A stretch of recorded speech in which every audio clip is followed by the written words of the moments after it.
वर्णिका भाग 2 वर्ग दशम के बिहार बोर्ड के वर्णिका पाठ पुस्तक की ढहते विश्वास पाठ के लेखक सात कौरी होता जी हैं। सात कौरी होता उड़िया भाषा के जाने माने प्रसिद्ध कथाकार रहे हैं। सात कौरी होता उड़िया के एक प्रमुख कथाकार हैं। इनका जन्म 29 अक्टूबर 1929 ईस्वी में मयूरभंज जिला उड़ीसा राज्य में हुआ था। अब तक इनकी 1 दर्जन से अधिक पुस्तकें प्रकाशित हो चुकी है। होता जी भुवनेश्वर में भारतीय रेल यात्रा सेवा के अंतर्गत रेल समन्वय आयुक्त व उड़ीसा सरकार के वाणिज्य एवं यातायात विभाग में विशेष सचिव तथा उड़ीसा राज्य परिवहन निगम के अध्यक्ष रह चुके हैं। इनके कथन साहित्य में उड़ीसा का जीवन गहरी आंतरिकता के साथ प्रकट हुआ है। यह कहानी राजेंद्र प्रसाद मिश्र द्वारा संपादित एवं अनुदित अर्थात अनुवाद किए हैं। उड़िया के चर्चित कहानी, जिस किताब का नाम है उड़िया के चर्चित कहानी, विभूति प्रकाशन दिल्ली में यहाँ संभार संकलित है।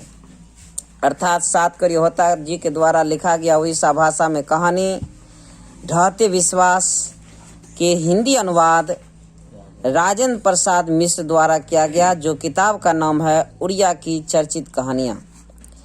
पाठ प्रारंभ होती है। एक लक्ष्मी नाम की महिला है और उसके पति लक्ष्मण है। एक बाढ़ पीड़ित इलाके क्षेत्र में उसका घर है, ससुराल है महिला की, लक्ष्मी का।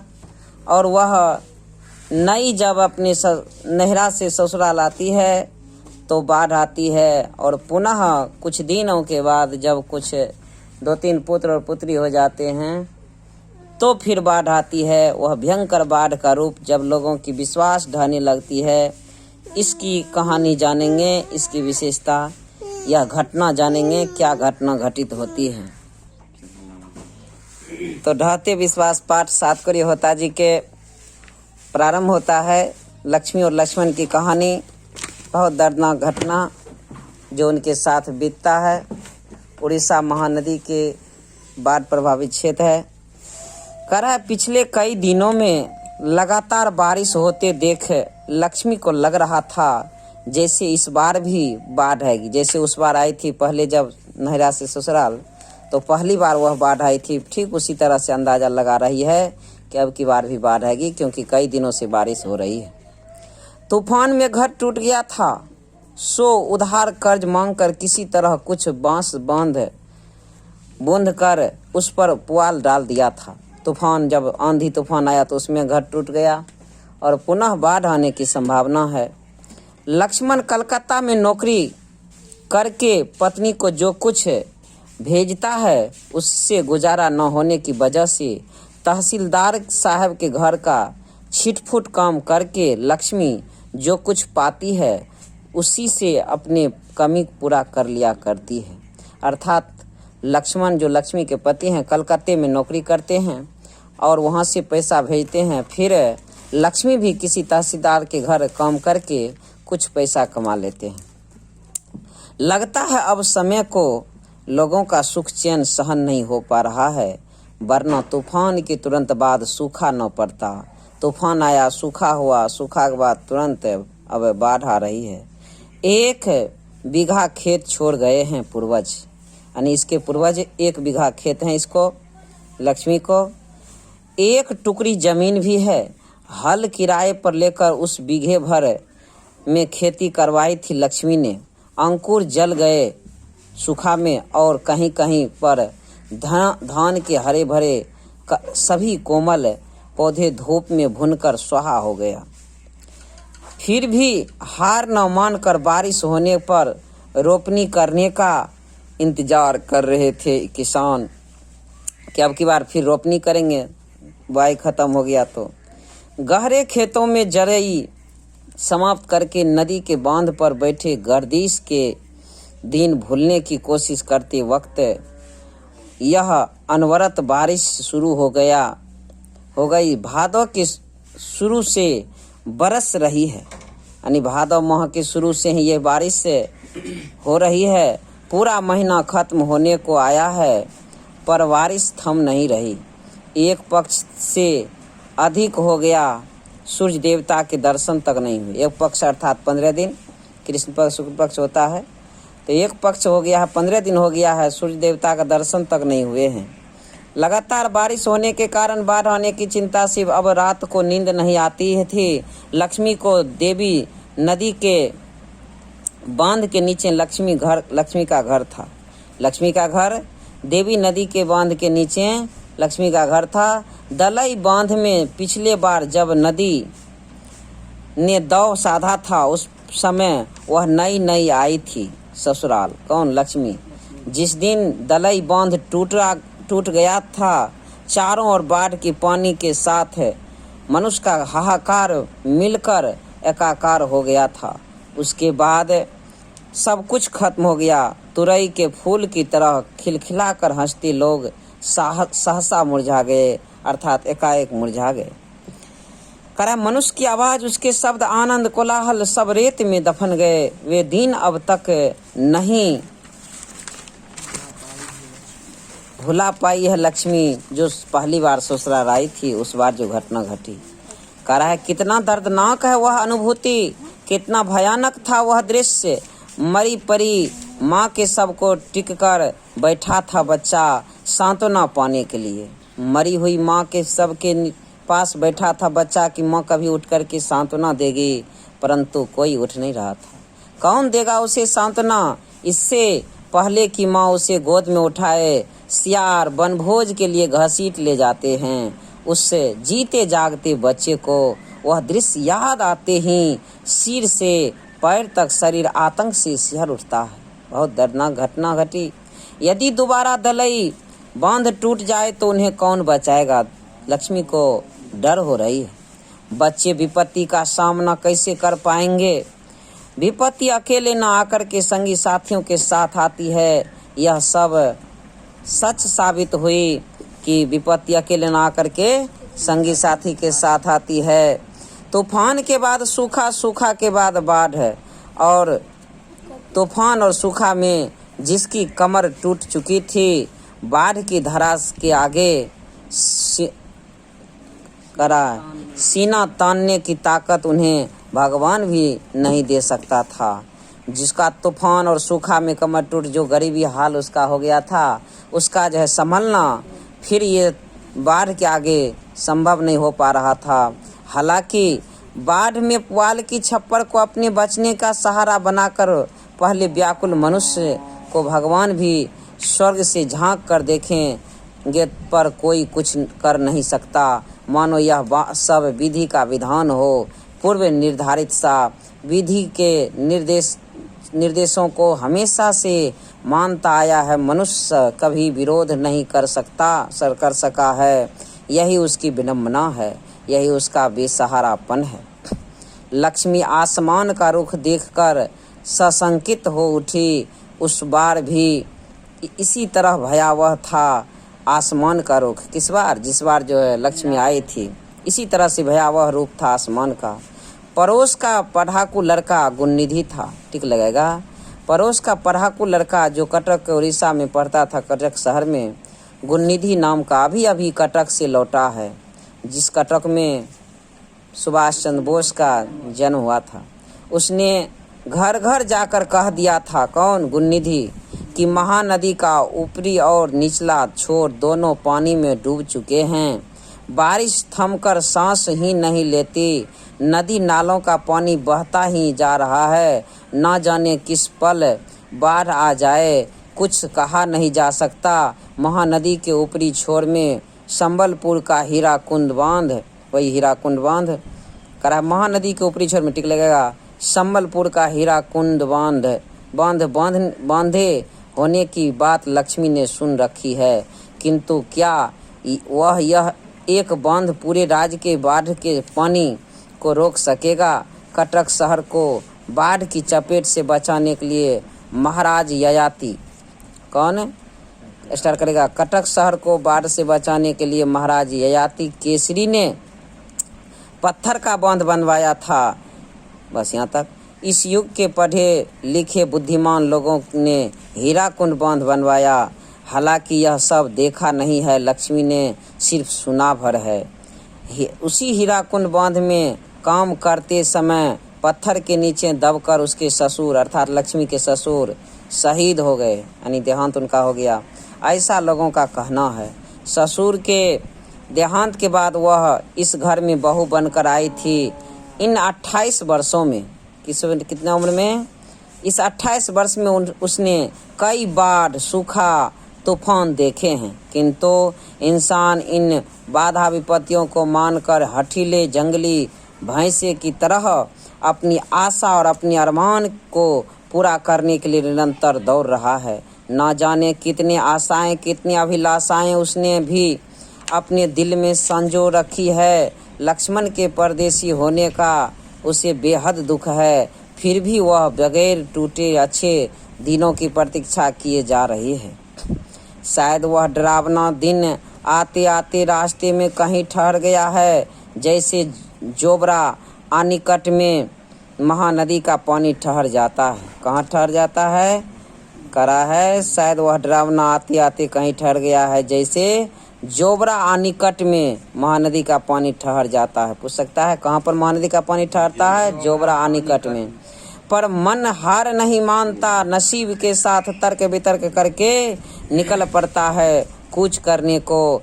लक्ष्मी दलई बांध पर खड़ी होकर महानदी के दोनों किनारों को डूबते हुए देखकर मन ही मन कहती है, किनारा लांघे बगैर चली जा, हमारी हंसी खुशी की दुनिया को और रेतीली मत बना। कितना दर्दनाक घटना कर रही है। कौन? लक्ष्मी। कहाँ पर खड़ा है? दलई बांध पर खड़ा होकर के महानदी के दोनों किनारों को डूबते हुए देखकर मन ही मन कहती है कि किनारा लागे बिना, यानी बांध तोड़े बिना चले जाओ, हमारी हंसी खुशी को, दुनिया को रेतीली मत बना। ऐसा वह प्रार्थना करती है महानदी से। गांव के लड़कों को इकट्ठा करके गुणनिधि ने स्वेच्छासेवक दल बनाया, गठन बनाया। टिक लगेगा। गांव के सब लड़का को इकट्ठा करके कौन सा दल बनाया? स्वेच्छासेवक दल का गठन किया। और लड़कों के साथ देने के लिए बूढ़े भी कमर कसकर निकल पड़े। यह तो सिर्फ एक का काम नहीं है, पूरे गांव में फैल गई है यह बात। बाढ़ आ रही है, हीराकुंड से पानी छोड़ दिया गया है। बांध टूटने की आशंका से लोगों की सहन शक्ति एवं मन के दम्भ को परखने के लिए नदी के वक्ष को व्यापक करते हुए बारिश का पानी बढ़ता ही जा रहा है। बारी बारी से गांव के लड़के दलई बांध की निगरानी कर रहे हैं, बूढ़े उपदेश दे रहे हैं और कमजोर स्थानों पर मिट्टी डाली जा रही है। अर्थात बूढ़े लोग समझा रहे हैं, बुझा रहे हैं कहाँ क्या करना है, और जवान नवयुवक लड़के सब काम में जुड़े हुए। पत्थर ढोए जा रहे हैं। बांध को और भी मजबूत करने के लिए रेत की बोरियां इकट्ठी की जा रही है काम में लाने के लिए। बांध की निगरानी के लिए लक्ष्मी ने अपने बड़े लड़के को भेज दिया था। कौन गया था? लक्ष्मी का बड़ा लड़का बांध की निगरानी में गया था गुणनिधि के साथ। अपने साथियों के साथ वह रात भर बांध की निगरानी करेगा, कमजोर स्थानों पर रेत की बोरियां डालेगा, पत्थर ढोएगा। लड़का बाप की तरह कर्मठ है। गठा हुआ शरीर काम करने पर झपट पड़ता है शेर की तरह। घर पर 2 लड़कियां और साल भर के लड़के को लेकर अकेली है लक्ष्मी। घर पर 2 लड़का है और साल भर की एक लड़की है। 2 लड़कियां। घर पर 2 लड़कियां और साल भर का एक लड़का, यानी 2 भाई और 2 बहन है, यानी 2 बेटे और 2 बेटियां हैं। उसे नींद नहीं आती। नदी की आवाज़ और बारिश की रिमझिमाहट को कान देकर सुनती है वह। नदी किनारे गुणनिधि से उसने पूछा था, हिम्मत बंध रही है क्या छोटे सकोगे? क्या कल के गुणनिधि को? गुणनिधि ने हंसते हुए कहा, क्यों नहीं सकोगे मौसी, निठल्ले लोगों के लिए जगह भी तो नहीं है दुनिया में। जिस मनुष्य ने काठ जोड़ी का पत्थर बांध बांधा है, हीराकुंड बांध बनाया है, वह मनुष्य अभी मरा थोड़े ही है। कल के जो आदमी ये बांध बना था, हीराकुंड बांध, वह आदमी भी अभी नहीं मरा है, तो इसको बांध देंगे तो क्या दिक्कत है। उसके चेहरे की चमक देखकर लक्ष्मी को कुछ तसल्ली हुई। किसके चेहरे को देख करके? गुणनिधि के चेहरे को देख करके, जो उसके अपनी संतुष्टि थी। कुछ भी कहो, पढ़ लिख कर नालायक नहीं निकलना। पैंट शर्ट उतार कर, कांच लगाकर अन्य 25 लोगों के साथ कमर कसकर जुटा हुआ है।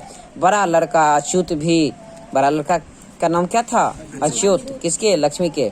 बड़ा लड़का अच्युत भी पल भर को नहीं बैठता। रेत की एक एक बोरी डालने के बाद दूसरी बोरी लाने दौड़ जाता है। खतरे से जूझने के लिए सभी लोग इकट्ठे हुए हैं। सरपंच ने गुणनिधि से कहा, घर घर जा खबर पहुंचवा दो, सबको सतर्क कर दो, बाढ़ का पानी बढ़ता ही जा रहा है, कल शाम तक यहाँ पहुंच जाएगा। दूसरे दिन सुबह एरसमा बाली खुदा एक मुंह से दूसरे मुंह को होती हुई यह बात हवा की तरह चारों ओर फैल गई कि बाढ़ आने वाली है। को प्रचार नहीं करना पड़ा, बुलावा नहीं देना पड़ा। गांव के युवक बाढ़ के पानी का मुकाबला करने के लिए निकल पड़े। आशंका से सिहर उठे वृद्ध, महिला और अक्षम और तथा कमजोर लोग। बाढ़ पहली बार नहीं आ रही है, पहले भी कई बार आई है, आगे भी आएगी, लेकिन एक एक बाढ़ जमाने जमाने तक याद है। लोगों की कमर तोड़ डालने की वजह से यह बाढ़ सन 55 में दलई बांध तोड़ने वाली बाढ़ से बड़ी होगी या छोटी, कोई नहीं कह सकता। यानी 1955 में जो बाढ़ आया था, उससे बड़ा होगा या छोटा, यह कोई नहीं कह सकता। नदी के बांध से उतरते वक्त लक्ष्मी ने कहा, नदी के बांध से जब उतरता हुआ लक्ष्मी कहता है, जुटे रहो बच्चों, पानी में रहकर मगरमच्छ से बैर रखना तो मुश्किल है। बाढ़ अपनी रास्ता जाए, तुम अपनी रास्ता काम में जुटे रहो। यह बात किसने कहा? हाँ, तो नदी टिक लगेगा। नदी से उतरते हुए लक्ष्मी ने कहा, जुटे रहो बच्चों, पानी में रहकर मगरमच्छ से बैर रखना तो मुश्किल है, पर बाढ़ अपनी रास्ता जाए, तुम अपने रास्ते काम पर जुटे रहो। ये बात लक्ष्मी ने बच्चों से कहा। लक्ष्मण का मिट्टी की दीवार और पुआल के छप्पर से बना घर दलई बांध से कुछ ही दूरी पर है। किसका कैसा घर है? मिट्टी का दीवार है और पुआल का छप्पर है, दलई बांध से कुछ ही दूरी पर है। घर के चबूतरे पर बैठने से बांध दिखाई देता है। घर के चबूतरा पर बैठते हैं, ओसरा पर बांध दिखाई देता है। छप्पर पर बैठने से नदी का पानी दिखता है। इस गांव के इतिहास के साथ नदी का इतिहास लिखा है। दलई बांध की मिट्टी में कई लोगों का परिश्रम, पसीना और खून मिला है। दलई बांध की मिट्टी में, दलई बांध जो बना था, कई का पसीना, खून, परिश्रम मिला है। नदी के बाढ़ का विकराल रूप देखने के बावजूद मनुष्य वहां से खिसका नहीं है। नदी के किनारे की घर बनाया है उसने। इस तरह नगर और जनपद बनते गए और सभ्यता का विकास होता गया। नदी के किनारे मनुष्य के सुख दुख का गीत गाती हुई नदी बह रही है। उसका पानी पीकर, उसी पानी से खेत सींच अनाज उत्पन्न करके वह जी रहा है। नदी की उपजाऊ मिट्टी ने जमीन को उर्वर बनाया है। जाल डालकर थोड़ी बहुत मछली पकड़कर सुख चैन से खाना खाते हैं लोग। बाढ़ आई है, बांध के घेरे को तहस नहस किया है, पर नदी को किसी ने शत्रु नहीं कहा, न ही कोई उसका किनारा छोड़कर भागा है, बल्कि उसी की ओर देखकर मन ही मन कहा है। शरारती नटखट बच्चे की तरह लोगों को परेशान कर रही है। खुद ब खुद मान जाएगी और अपने रास्ते चली जाएगी। हमारी नदी हमारा ही गीत गाती है, वही मुहाने की ओर बढ़ जाएगी। नाव को पतवार से खेते हुए मांझी भंज संगीत गाएगा। लक्ष्मी के दिन में बेशुमार आशंकाएं उठती है। बीच बीच में उसका मन सीना तरक तरक उठता है। मन में अच्छे बुरे ख्याल आते हैं, कहीं विपत्ति वाकई न आ जाए। ऐसा सोचकर सतर्क होते हुए उसने एक बोरे में थोड़ा सा चिवड़ा, 2 कांसे के बर्तन, अंगोछा भरकर रख लिया। सन 55 वाली घटना उसे आज तक याद है। उस समय सास ससुर और पति के साथ ऊंचे स्थान पर चढ़ गई थी वह। कब? 1955 में। कौन कौन? सास ससुर और पति के साथ ऊंचे स्थान पर चढ़ गए थे। तब भी एक बोरे में थोड़ा सा चिरवा और कुछ कपड़े और 2-4 बर्तन रख लिए थे उन्होंने। मन रह रह कर चौंक उठता था। लक्ष्मण होता तो कुछ सहारा होता, साहस बनता। क्या बच्चों को लेकर वह इतने बड़े संकट का मुकाबला कर सकेगी? बड़ा लड़का अच्युत सारी रात नदी के बांध पर रहेगा, कहीं बाढ़ का पानी बांध न तोड़ दे, इसलिए रत जगा होगा। बांध के किनारे किनारे रत जगह की व्यवस्था की गई है। रात की मूसलाधार बारिश हो रही है, फिर भी लड़कों ने अपना मोर्चा नहीं छोड़ा, वहीं डटे रहे हैं। ठिठुरन भरी हवा से रह रह कर सिहर उठता था उनका शरीर, फिर भी जिद्दी से काम में जुटे हुए थे सभी। मनुष्य जिद कर रहा है अपनी दिक्कत खुद दूर करने के लिए, वह अपनी हार मानने को तैयार नहीं है। लक्ष्मी अपनी दोनों लड़कियों और छोटे बेटे को सुलाकर गुहाल में गई। बाद में समय मिले न मिले इसलिए उसने गाय और बछड़े के गले से पगहा खोल दिया। दोनों बकरियों को भी कमरे में खुला छोड़ दिया, अर्थात रस्सी खोल दिया। घर की सारी चीजें एक कमरे में इकट्ठा करके ताला लगा दिया था। देखते देखते रात बीत गई। सुबह होते होते बाढ़ के पानी के लिए नदी में जगह नहीं बची थी। तो इसको टिक लगाएगा। वो बच्चा को सुला करके वह कहाँ चला गया? गुहाल गया। अपने गाय के पगहा रस्सी खोल दिया और बकरी को भी घर में खुले छोड़ दिया। घर की सारी चीज कमरे में इकट्ठा कर ताला लगा दिया। देखते देखते रात बीत गई। सुबह होते होते बाढ़ के पानी के लिए नदी में जगह नहीं बची थी। बारिश को रफ्तार में कोई फर्क नहीं नजर आया। उसने नदी के बांध की ओर देखा। बांध पर अभी भी लोग काम कर रहे थे। गुणनिधि, अच्युत, शंकर। कौन कौन काम कर रहे थे? गुणनिधि, अच्युत, शंकर, मकरा, चंद्रा, सभी हो करके आसपास के लोगों को सतर्क कर रहे थे। दिन के उजाले में सिर्फ पृथ्वी की गर्मी ही नहीं बढ़ती, आदमी भी चुस्त हो जाता है और भी तेजी से काम करने लगता है। हठात जरा नीचे की ओर तार के पेड़ के पास पानी की तेज धारा किनारे से आ टकराई। तार के पेड़ के सामने पानी का धारा तेज आकर के टकराई और टकराते ही पानी बांध के दूसरी ओर लंघ गया। 10 वर्षीय गोल मटोल बच्चे की तरह सूर्य देवता दिखलाई नहीं दे रहे थे। फिर भी लक्ष्मी ने अंदाज लगाया कि समय लगभग 12 से कम नहीं हुआ होगा, लगभग 12 दिन बज गया होगा। गुणनिधि गला फाड़ फाड़ कर चिल्लाने लगा। रेत की बोरी तार के पेड़ के पास नदी में घुस चली आ रही है। गांव के छोटे बड़े जो भी लोग वहां इकट्ठे थे रेत की बोरी और धीमा पत्थर ढो ढो कर लाने लगे। गुणनिधि ने 2 लड़के को गांव के लोगों ऊंची जगह पर चढ़ जाएं ऐसा कहने के लिए उद्देश्य से गांव में भेज दिया। पल भर में शोर शराबा मच गया। पूरे गांव में लोग हाँफते हुए टीले की ओर दौड़ने लगे। टीले के नीचे स्कूल है। कईयों ने स्कूल में शरण ली। 4 कमरे में से 200 के करीब लोग खचाखच भर गए। 4 गो मात्र रूम था जिसमें 200 लोग भर गया। को उसमें कहाँ जगह होगा? और उस सब में पानी घुस गया। बाकी लोग टीले पर चढ़ गए। तेज बारिश और हवा की वजह से टीले पर बरगद के शाखाएं इधर उधर डोल रही थी। सब लोग टीला पर चढ़ गया। एगो स्थान था देवी का स्थान, वहां पर चढ़ गया। पेड़ के नीचे देवी का स्थान था। उस पेड़ के नीचे, बरगद के पेड़ के नीचे एक देवी का स्थान था। करा है थान बारिश के पानी से भीग चुका था। साल में एक बार चैत की संक्रांति को इसी टीले पर मेला लगता है। इसी देवी के टीला पर मेला लगता है। देवी पर बलि चढ़ाई जाती है। आसपास के गांव के लोग यहाँ पर इकट्ठा होते हैं, खरीद बिक्री होती है, नाच गान भी होता है। उस वक्त टीले पर चढ़ने वाले लोगों के चेहरे में रौनक होती है, किंतु आज सभी किसी आशंका से थर थर कांप रहे हैं, मानो सबको आशाएं आशंका में बदल चुकी है। कौन जाने क्या होगा, सिर्फ माँ चंडेश्वरी का ही भरोसा है।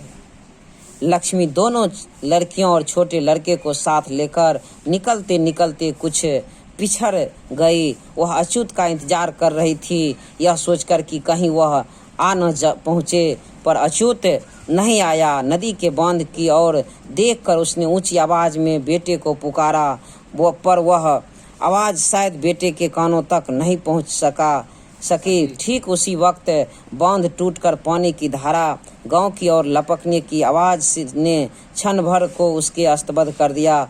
इसके बाद और कुछ भी सोचने का वक्त नहीं था उसके पास। वह दोनों लड़कियों को साथ लेकर बच्चे को गोद में लेकर जैसे तैसे बोरे को उठाए टीले की ओर दौड़ने लगे। नदी के दुबारे दांव साधा लोगों को पहले से दिए वायदे को किसी एहसास फरामोश की तरह तोड़ते हुए नदी की पागल धारा बांध की दूसरी ओर कूद पड़ी। किनारे ढहने लगे थे।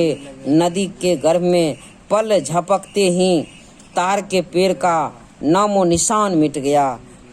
पल झपकते ही तार पेड़ का नामो निशान मिट गया। पीछे मुड़कर देखने को वक्त न रहने पर भी थोड़ी दूर दौड़ने के बाद लक्ष्मी पीछे मुड़कर देखने लगी, मानो अच्युत की आवाज कहीं दूर से उसके कानों में सुनाई दी हो। माँ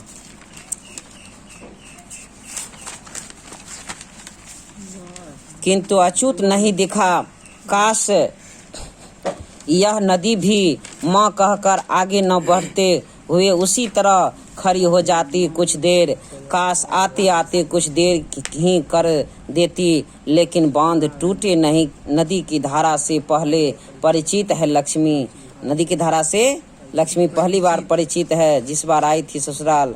घर के सामने ऊंची धारा चली आती है। नदी की ओर से दौड़ते वक्त जब उसे ठोकर लगी, उसके हाथ से बोरा छूट गया। लड़कियों को आगे जाने को कहकर जैसे ही वह खुद चलने को हुई, पानी उसके घुटने तक आ गया। लड़कियां स्कूल तक पहुंची हुई होगी कि कमर तक पानी में आगे की ओर झुकते हुए चलने लगी।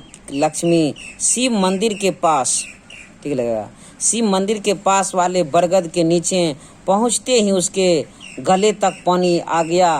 तेज धारा में बहने लगी थी। वह पैर जमीन में नहीं टिक रहे थे। खूब घबरा कर उसने एक हाथ से बच्चे को ऊपर उठा लिया और दूसरे हाथ से बरगद की जटा को जोर से जकड़ लिया।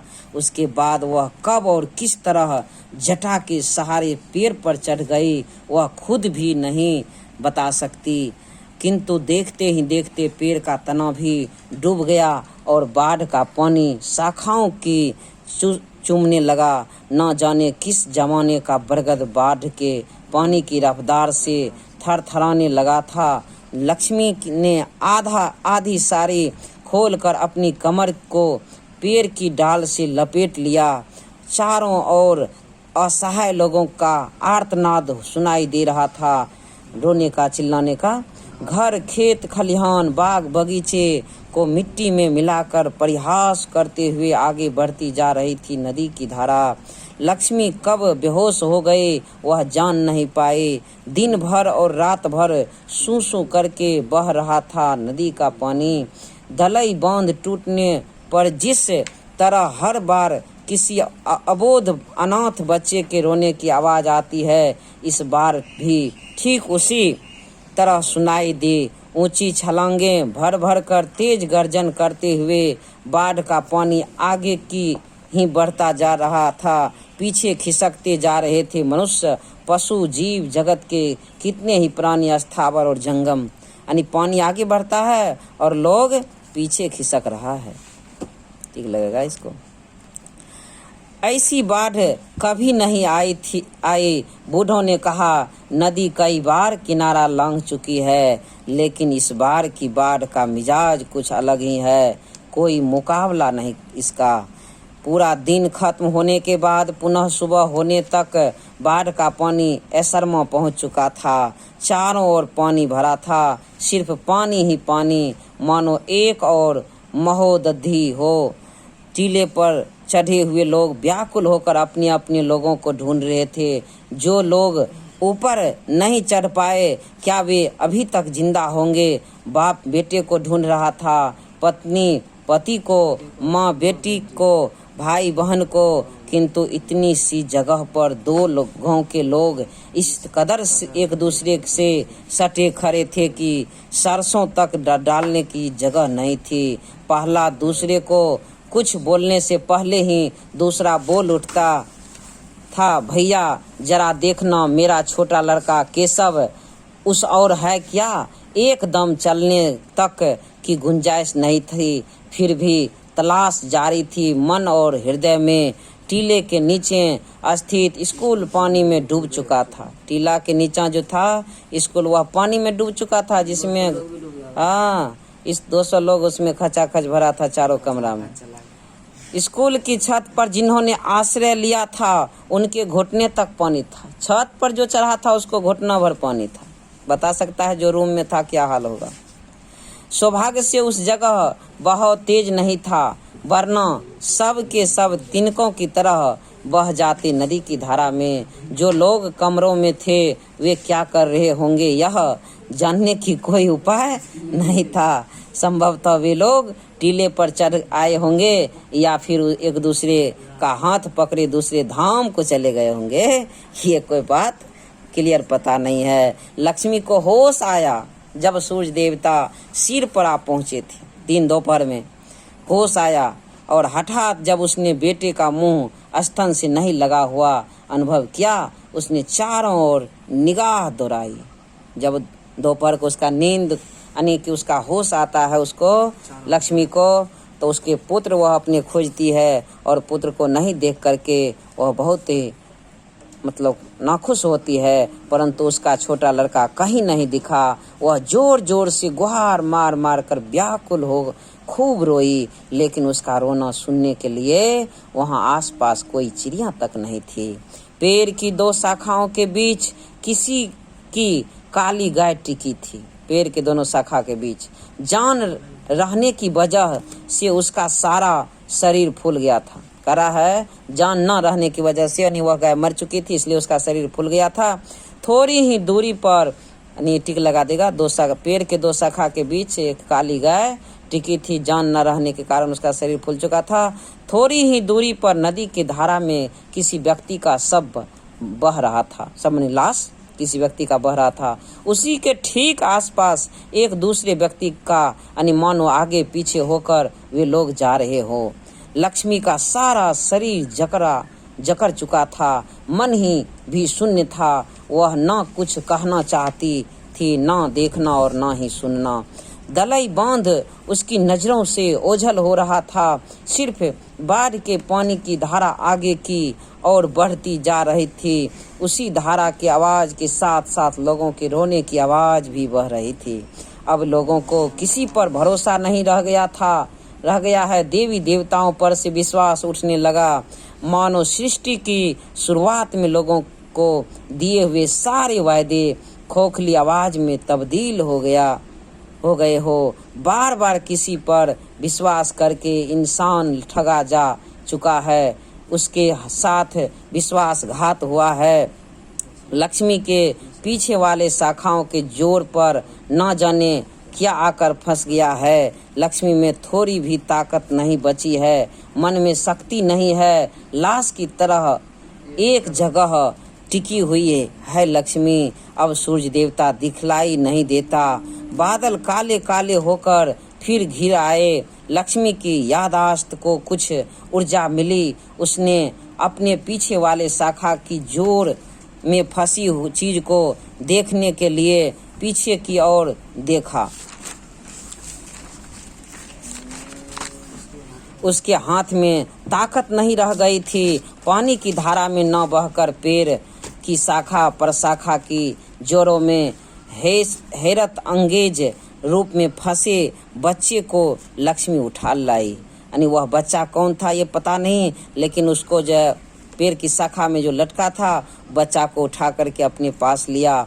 बच्चे की दोनों आंखें मुंदी थी, सारा शरीर फूल गया था, अर्थात वह मर चुके थे। सीने में धड़कन नहीं थी, फिर वह उसका छोटा बेटा नहीं था, फिर भी उसने उसे अपने सीने से सटाकर अपना स्तन उसके मुंह के पास लगाकर जोरों से अपने सीने में भींच लिया। इस तरह से दर्दनाक घटना बाढ़ की आशंका पाठ यह ढहते विश्वास पूर्ण हुआ। यह 7 करी होता जी उड़ीसा के दर्दनाक घटना को वर्णित किए हैं, जिसका हिंदी रूपांतरण राजेंद्र प्रसाद मिश्र के द्वारा किया गया है। धन्यवाद।